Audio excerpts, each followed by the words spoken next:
Toi qui travailles en famille, comment tu détermines les salaires ? Je pense qu'on est généreux. Et même, en fait, on est basé quand même pas mal sur la confiance, dans le sens où on a pas mal, dernièrement, on a des employés, on essaie d'avoir des employés fidèles et de les récompenser à leur juste valeur au fur et à mesure des années. Par exemple, on n'a pas peur d'augmenter quelqu'un de X% parce qu'il fait du très bon travail ou parce que ma monteuse a réussi à nous démerder des fois ou à nous faire sortir une vidéo plus tôt, donc elle a dû travailler plus tard. Du coup, voilà, on n'a pas peur d'augmenter les gens, mais c'est vrai que c'est toujours un peu... on essaie de se baser un petit peu sur les salaires qui se font globalement et de faire un peu une moyenne.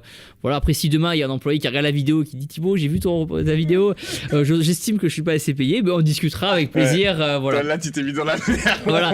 Non, ils sont que 8, il y en a 4 de sa famille, c'est bon. Non, je pense qu'on est juste. Après, encore une fois, on est tous à même d'évoluer, à faire évoluer les salaires. Donc on verra, parce qu'effectivement, c'est un gage aussi pour les salariés de confiance. Ouais, mais je reformule parce que t'as l'air très proche de tes parents. Bah en fait, je le suis devenu parce qu'en fait, on travaille ensemble. Ouais. Donc, mais comment on fait pour payer ses parents ? Bah on fait, c'est tout. À la fin du mois, ils ont.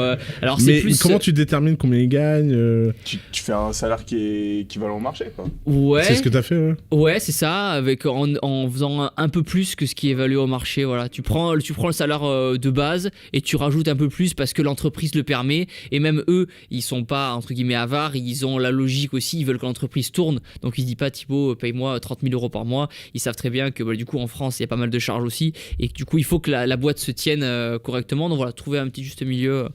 Et qu'est-ce qui t'a poussé à travailler avec eux ? Parce que moi, j'ai eu le sentiment, au moment où mes business ont commencé à bien marcher, que je laissais un peu ma famille derrière moi. Okay. Et justement, j'ai eu envie de prendre mon petit frère sous mon aile, de le faire travailler avec moi, mon grand frère aussi.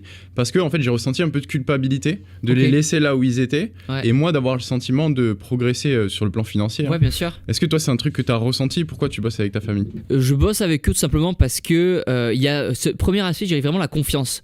Parce que dans ce monde-là et dans n'importe quel monde, tu peux rapidement te faire avoir. Il y a 10 000 exemples de gens qui ont fait confiance à des gens à des postes importants, puis finalement ils sont barrés, soit avec... T'as déjà eu un truc comme ça, toi ? Non, jamais. Okay. Je touche du bois, et notamment parce que je pense que je travaille en famille. C'est avec son père et sa mère. Voilà. Non, même si ça peut arriver. Ça peut arriver.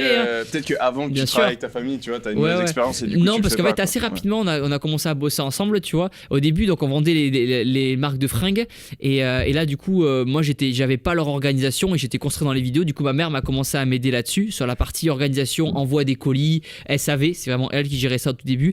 Et après, au début, je faisais pas le placement de produits parce que c'était un peu mal vu sur YouTube au début de faire des placements de produits. Ça faisait vraiment tout pour l'argent.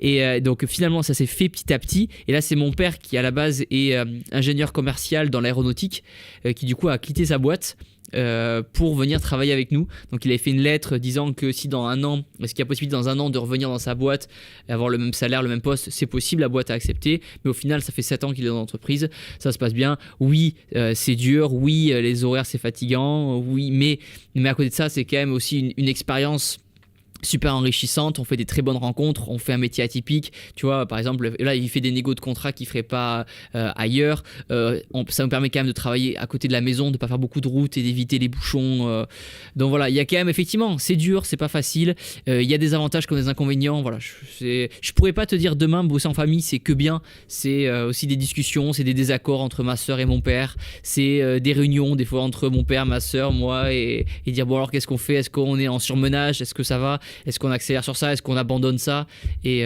voilà, mais ça se fait assez naturellement en fin de compte.